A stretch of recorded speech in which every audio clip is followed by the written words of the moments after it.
You are now listening to 15 Minutes of Fame Radio. Let's go! Hey man, It is what it is. Who don't like money? I I be love. seeing the comments that's don't do his business right. You gotta know, I've been in this game for 20 years. When it comes to doing business, I'm the one who started the business of battle rap. My battle in 2008 when I battled my son, I made them give me an advance on the money that we were supposed to get win or lose. Wow. So I created the performance fee. I don't think people know that. Wow. In 2008, nobody was getting paid to battle. Right. So, Now, if I can, see how far this goes, but you talk about the business. Right. You talk about, and especially in battle rap, everybody. Like shit. The whole thing, you were the only one, if I'm correct, that after making the band, you actually continued on. Yeah, for Right? one reason. Two, I was on a probationary period with Bad Boy. And we got disbanded. I should Right. say. So from 2000, No pun intended, disbanded. so from 2003 up until 2006 when I got my new situation, because they had switched from Universal and then went over to Atlantic, Warner Music Group. So I was on probation for those 3 years. So what I would do, I was record music. I would keep in contact with all of the Bad Boy producers. I would go cut records with them. Then I would sneak back up there and play the records for Puff. And I mean, little but surely, like I was impressing them. Just doing my own shit, coming back up there having some good records. And that spilled over into 2006 when I got my solo deal on Warner Music Atlantic. I just kept going because I didn't want that stain. The band was, the people, they liked this, but it was to the point where the hip hop was grimy back then. Right. It was coming out of the Puff materialism era into the DMX locks type of wave. So it was like hip hop was rough. So us coming and walking for cheesecake and doing the hazing, which goes on in everyday life all the time. When you get hired to a new job, what do? You go to an orientation. Right, Because they have to tell you how their system is run. It's the same thing, but people seen it on TV, and the energy that came off of us, it was split down the middle. The hardcore hip hop fans like, we ain't fucking with it. And the new fans, which you know is today, the millennials, they was like, yeah, we fucking with it. They ratchet as hell, they talented, they from all different areas. We like that as a gumbo of music. Right. So all these years, it took me to see Puff's vision, why he picked us, and see what we added to the group. It didn't work out, but I see where he was going. Right. If it could have worked, it would have worked, but it didn't. I just wanted to go on because it was always in me. I was 25 on the show. So I was damn near in my mid-20s. So I'm like, my whole time on the show, I'm like, about time. Goddamn, I'm 25. I wanted to get on when I was 19, 20. Right. So that was like the really last train to Paris was the show. But what people don't understand is because, my brother Fred, he spoke his truth in the last couple of months. I don't really want to get deep into it because his truth is his truth. But my situation was a little bit different. But that's what I was going to ask.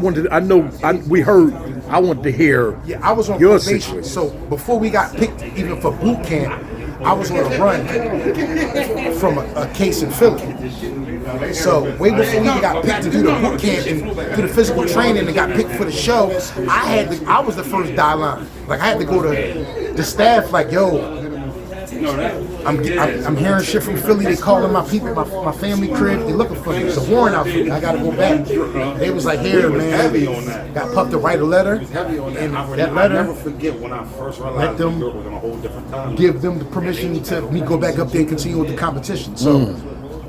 Fred said I didn't really like what Ness was because he was doing what they were saying. I was legally in their care. So that's what people don't understand. I couldn't give a bad report because if I go back to Philly and not made the show, it's like Philly jurisdiction allowed a convicted felon on probation to go up there and didn't come back what he was going, what we gave him the permission to do. Bad luck.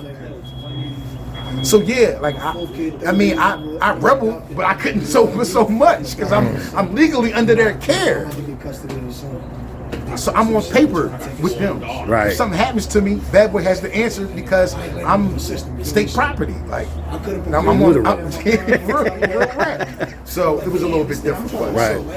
And even down to the business, they was trying to sign us for $7,500, all 6 members. But by me being And 75 a piece? no, Damn. So I'm the one that got us more money because I was familiar with the linguistics of the contract. And when it got to the numbers, I'm like, that can't be right.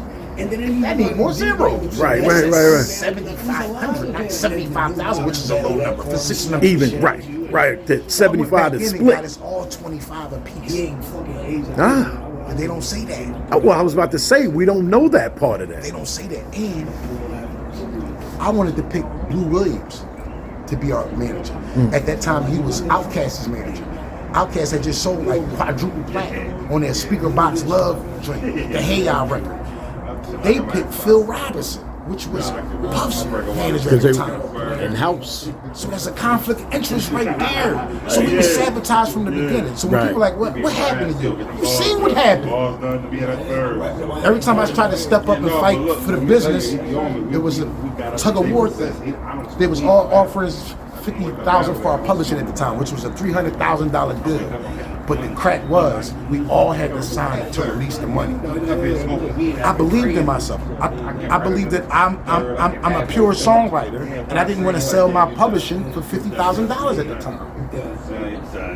Good, I didn't, because Men in Black 4 just put my record that I did with Puff 15 years ago in the movie. But if I would have sold my publishing, I wouldn't have got a check in 2020. Oh shit! See what I'm saying? So Drinks on you tonight. Go ahead. a lot of the things that people say, I get it, and their truth is their truth. But my situation was just a little different. I love my band members, but I was under their care, man. I was legally under their care, so I could only rebel but so fucking much. So they're like, all right, go back to Philly and deal with that shit. Deal with your legal issues. You don't give a fuck. We just gonna replace you. So it's an individual thing. Everybody had their own. Yeah. Everybody got their own truth, and Fred's truth is his truth. Right. Mine, Babs is Babs, Sarah's Sarah, Yeah, because that's why I asked, because you were the only one that literally was and I'm still not floating. flexing, I'm just giving you facts. So when everybody asked what happened, the business was bad. We were sabotaged from the rip. The deal from the rip was a American Idol type of thing. Yeah, man. But if you're not familiar with the linguistics and the literature, and you don't know how to read contracts, then you'll just sign it because you think you're about to get some money. But at that, when we was dead broke, and for me standing like, no, y'all can't give us that. How big is that? Right. I'm nobody. I'm Ness from fucking Philadelphia, and I'm telling a multi-million dollar company that's been around for the past 15 years, no.